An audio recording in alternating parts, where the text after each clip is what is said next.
नमस्कार मंडळी, कशा आहात? मी सुवंदन पुन्हा एकदा आपल्या सर्वांचं स्वागत करत आहे एका नवीन व्हिडिओमध्ये, एका नवीन माहितीसोबत.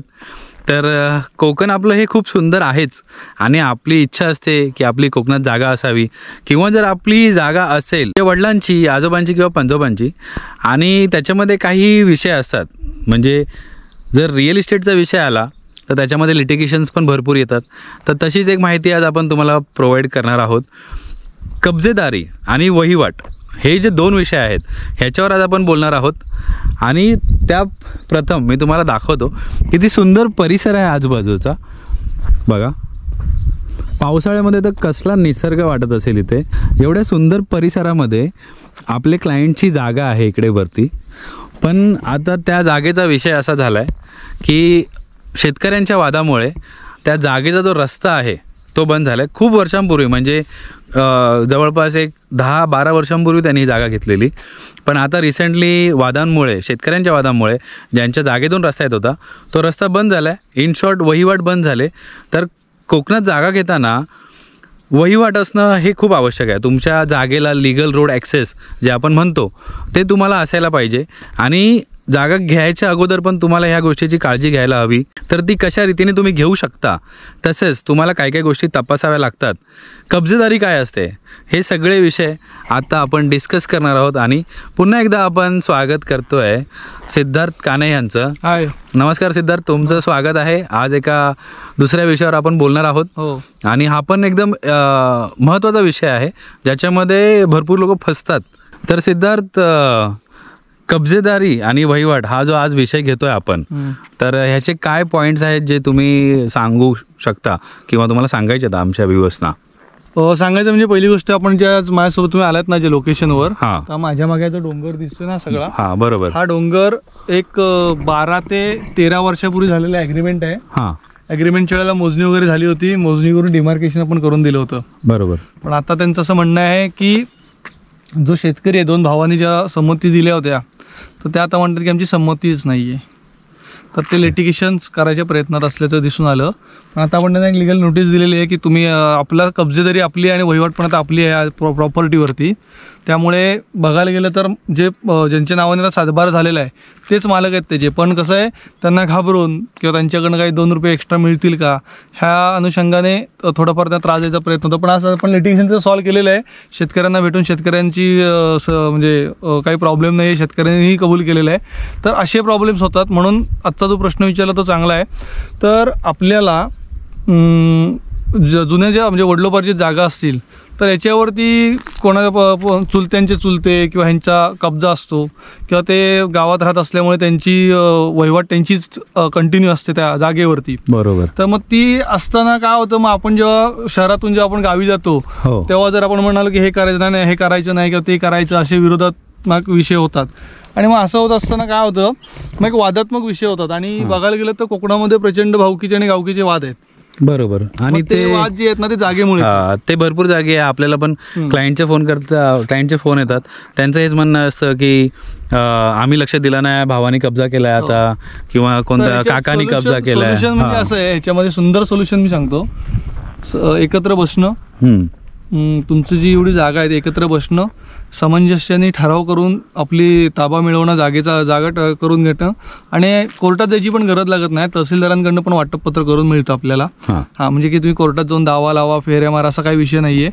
तुम्हाला एक ठराविक वाटप करून, व्यवस्थित वाटप ठराव करून आपण तहसीलदारांकडनं तो वाटप मंजूर करून घेऊ शकतो. आणि ते वाटप आहे ना, त्याचं इम्प्रेशन सातबारावरती किंवा प्रॉपर्टी कार्डावरती पडतं.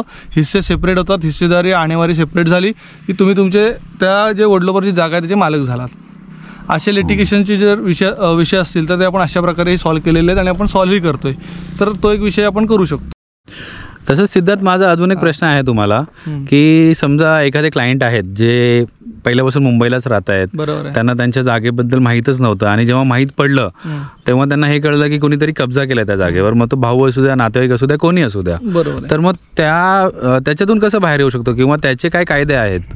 कायदे म्हणजे कसं आहे सांगतो. पहिली गोष्ट म्हणजे त्या एजमेंट ॲक्टनुसार ज्याने कब्जा केलेला आहे तो कब्जा कशा स्वरूपात आहे तो आपल्याला बघायला लागेल, की त्याने अतिक्रमण करून जागा ताब्यात ठेवली आहे, घर बांधलंय किंवा तो किती वर्ष राहतोय किंवा काय. तर त्याच्यानंतर एक प्रोसिजर आहे. तुम्हाला जागा समजल्यानंतर तुम्ही त्याच्या अधिकृत पेपरवरती तुम्ही नाव तुमचं असलं पाहिजे पेपरवरती, किंवा तुमच्या वडिलोपार्जित असेल तर ते वडिलांचं वगैरे नाव असलं पाहिजे. आणि त्या वडिलोपार्जित जर तुमची प्रॉपर्टी आहे ती समजा, तर मग त्याच्यावरती तुमचं वंशावळ आली पाहिजे. वंशावळ आल्यानंतर ती डिक्लेरेशन करायला लागतात आणि त्यानंतर तुम्ही त्यांना नोटीस काढू शकता की सदर जागा जी तुम्ही तुमच्या ताब्यात आहे ही आमच्या मालकीची वगैरे आहे.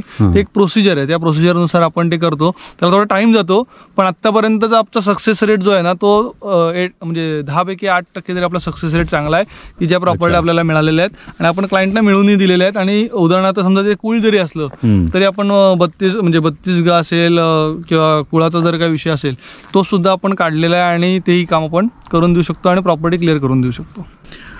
सिद्धार्थ, आता हा जो वहिवाटीचा विषय आहे किंवा कब्जा होतो हा विषय आहे, तर ह्याच्यामध्ये पण आपण कन्सल्टन्सी प्रोव्हाइड करतोच, बरोबर? तर ह्या विषयामध्ये तुम्ही आपल्या क्लायंटला कन्सल्टन्सी देऊ शकता का? हो, म्हणजे हे सगळं सॉल्व्ह करायला कन्सल्टन्सी देणं हे कामच आहे आपलं. फक्त आपल्या जे व्ह्युअर्स आहेत त्या व्ह्युअर्सना सांगायला मला नक्की आवडेल किंवा सूचित करायला मला नक्की आवडेल की आपण ज्यावेळेला कब्जेदारीची कन्सल्टन्सी जेव्हा म्हणजे आपण कन्सल्ट करतो ना, तर त्याला थोडा टाइम पिरियड जातो. जर समजा कूळ असेल, कोणाचा कब्जा असेल, इतके वर्षाचा जो कब्जा असतो, लेंदी प्रोसिजर आहे, थोडी लेंदी प्रोसिजर आहे, पण प्रोसिजरला वेळ लागतो. पण ती प्रोसिजर म्हणजे सक्सेस होते. तर लोकांना वाटतं अरे बापरे इतके महिने झाले अजून होत नाही. तर प्रोसिजर आहे, त्याला नोटीस पिरियड असतो, कारण त्याला नोटीस दिल्यानंतर 30 डेजचा नोटीस पिरियड द्यावा लागतो, त्यांच्याकडनं आन्सरिंग यावं लागतं. हे सगळी प्रोसिजर आहे. त्या प्रोसिजरला वेळ लागतो. पण एक आपलं जसं सांगितलं तसं की 10 पैकी आपला सक्सेस रेट 8चा आहे.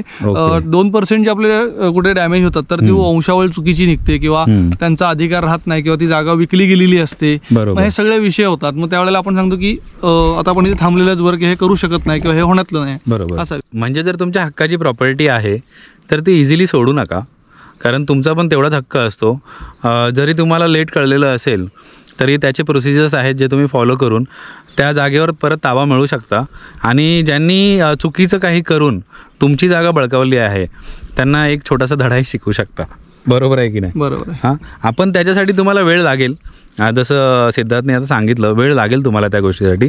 आणि त्यानुसार तुम्हाला त्यांच्यावर ट्रस्ट करावा लागेल की एवढा वेळ टाईम पिरियड जाऊन पण जो सक्सेस रेट त्यांनी सांगितला हा चांगला आहे. म्हणजे 10 पैकी 8 म्हणजेच 100% पैकी 80% सक्सेस रेट आहे.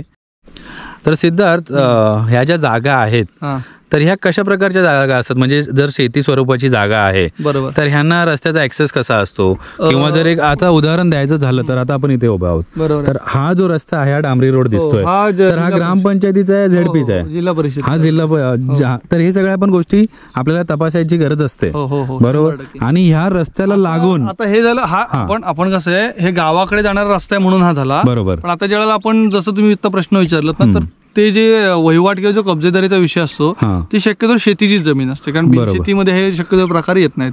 तर ती जमीन शेतीची असते.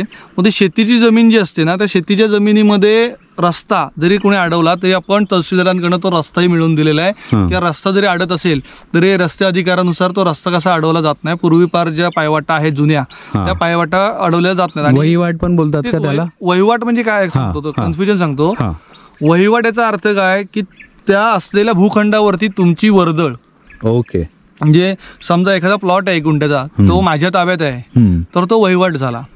आणि कब्जेदारी हा जो प्रकार आहे, तर ते जे पूर्ण क्षेत्र जे आहे ते क्षेत्रावरती आपण कब्जा करतो त्याला कब्जेदारी म्हणतात, बरोबर. त्यामुळे वहिवाट आणि कब्जेदारी आणि पायवाट किंवा ऍक्सेस जो रोड आहे, तर आता उदाहरणार्थ समजा ह्याचा आता हा जो आपला सर्वे नंबर आहे जो त्याच्यामध्ये समजा हा आता 1090 आहे, बरोबर, गट नंबर ते पडलेला आहे समजा. तर ह्याच्या मागचा जो आहे तो 87 आहे, 1087 आहे, 86 आहे.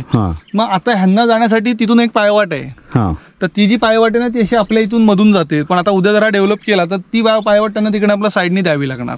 ओके. तर ती पायवाट जी आहे ना, म्हणजे कसं शेतकऱ्यांना अधिकार आहे. आणि आताचा नवीन GR जो अपडेट झाला 2023ला, त्यानुसार रस्ता म्हणजे शेतीचा जो रस्ता आहे तसा बंद करू शकत नाही. शेतीचा रस्ता 144 कलमानुसार आपण तहसीलदारांकडनं तो मंजूर करून घेऊ शकतो. जरी कोणाचा अडवला असेल तरी आपण त्यांना कन्सल्टन्सी देऊ आणि रस्ता चालू करून देऊ.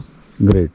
तर मंडळी, आपण बऱ्यापैकी माहिती घेतले वहिवाट आणि कब्जेदारी ह्या विषयावर. तर आशा करतो तुम्हाला व्हिडिओ आवडला असेल, माहिती आवडली असेल. तुम्हाला जर आमची कन्सल्टन्सी हवी असेल तर दिलेल्या नंबरवर तुम्ही आम्हाला संपर्क करू शकता. एकदम बेसिक मिनिमम फीस चार्ज करून आपण तुम्हाला बेसिक कन्सल्टन्सी देणार आहोत. जे तुमचे इनिशियल क्वेश्चन्स असतील ते सॉल्व करू आपण तुमचे. तर पूर्ण जर तुम्हाला कन्सल्टन्सी हवी असेल तर जी फी आहे ती पूर्ण त्या प्रोसिजरवर डिपेंड करेल, पण एकदम रिजनेबल दरामध्ये आपण तुम्हाला ग्राउंड लेवलची कन्सल्टन्सी देणार आहोत. तर आशा करतो तुम्हाला हा व्हिडिओ आवडला असेल. काणे साहेब धन्यवाद, तुम्ही पुन्हा एकदा एक चांगली माहिती दिली आपल्या व्ह्युअर्सना. तर आशा करतो तुम्हाला व्हिडिओ आवडला असेल. असेच व्हिडिओ पाहण्यासाठी तुम्ही आमच्या चॅनलला सबस्क्राईब करू शकता. बेल आयकॉन दाबा, म्हणजे प्रत्येक व्हिडिओचे नोटिफिकेशन तुम्हाला येत राहतील. लवकरच भेटू कोणत्या तरी नवीन माहितीसोबत, कोणत्या तरी नवीन डीलसोबत. तोपर्यंत स्वतःची काळजी घ्या. नमस्कार.